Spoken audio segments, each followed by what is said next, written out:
सशक्तिकरण की हम बात करते हैं। और एक महिला हमारी माता समान श्रीमती राबड़ी देवी जी, जो 10 नंबर बंगले की बात की जा रही है, इसी बंगले से मेरे ऐसे जूता सीने वाला का बेटा शिवचंदा राम भी निकला है।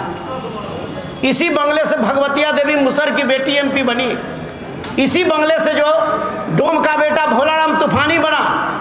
इसी बंगले से जो है कि पाट पर कपड़ा धोने वाली मुन्नी रजक जो है कि एमएलसी बनने का काम किया। मोहन राम मेहतर का बेटा इसी बंगले से विधायक बनने का काम किया। इसी जो है कि बंगले से पीताम्बर पासवान, कमल पासवान, ऐसे लोग मंत्री बनने का काम किया।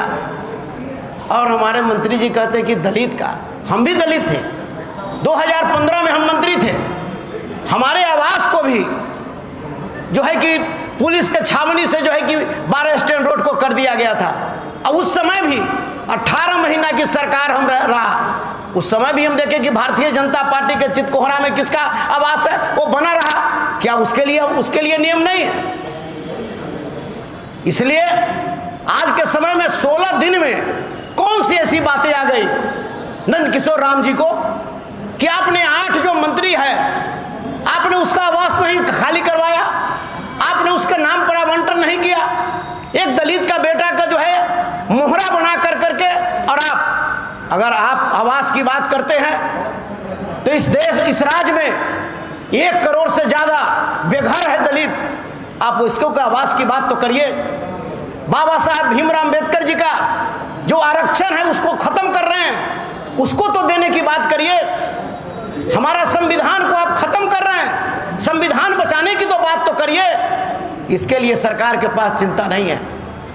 आज आवास खाली करने की बात हो रही है। ये भटकाना चाहते हैं बिहार के दलितों को। बिहार के दलितों को सम्मान चाहिए, बिहार के दलितों को सुरक्षा चाहिए। बिहार के दलित की बेटियां को बलात्कार हो रहा है, गैंगरेप हो रहा है, उन पर अत्याचार हो रहा है, उन्हें घर से बेदखल किया जा रहा है। ये बुलडोजर बाबा जो है वो दलित की बस्तियों को उजाड़ने का काम कर रहा है। इस पर बात नहीं हो रही है। ये महंगाई बढ़ गई, डीजल का दाम बेतहाशा बढ़ गया, पेट्रोल का दाम बेतहाशा बढ़ गया, गैस का दाम बेतहाशा बढ़ गया।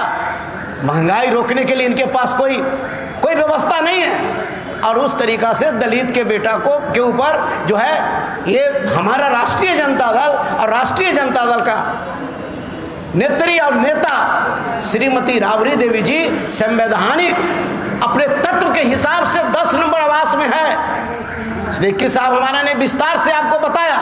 ये तमाम जो चीजों को इन्होंने कहा है, सरकार को जो है जवाब देना चाहिए। और सरकार कब तक फाइल बदल रही है, इनका लेटर पैड बदल रहा है, आदेश बदल रहा है, आवास बदल रहा है, लूट हत्या बलात्कार अपराध नहीं बदल रहा है। इस पर सरकार को कम से कम संज्ञान लेने की जरूरत है। आज जो स्थिति बनती जा रही है उस पर हम साफ ये कहना चाहते हैं कि आप दलित पर जो है कि खेला खेलना बंद करिए। दलितों को अधिकार से आपको वंचित करना बंद करिए। दलितों को सम्मान देना सीखिए। दलितों को अधिकार से वंचित मत करिए। और जो आप नाटक खेल रहे हैं, दलित जो काट खेल रहे हैं, ये बिहार का दलित और देश का दलित समझ रहा है। दलित का बेटा का दवा के बिना मर रहा है, उसकी सुधि लेने वाला कोई नहीं है। दलित के बेटा जो है खुले आकाश के नीचे ठंडा के मौसम में बिना कपड़ा का सो रहा है, मर रहा है, उसके लिए चिंता नहीं है। और आप जो है कि आप जो है कि दलित को काट खेल रहे हैं। अगर दलितों के सबसे बड़ा कोई अगर हिमायती है तो लालू प्रसाद यादव और तेजस्वी प्रसाद यादव। राष्ट्रीय जनता दल पार्टी जो संविधान बचाने की बात करती है, आरक्षण बचाने की बात करती है, आरक्षण बढ़ाने की बात करती है, और हर दलितों के रोटी कपड़ा मकान हो, उसकी बात हमारे राष्ट्रीय जनता दल की पार्टी और राष्ट्रीय जनता दल करना चाहती है।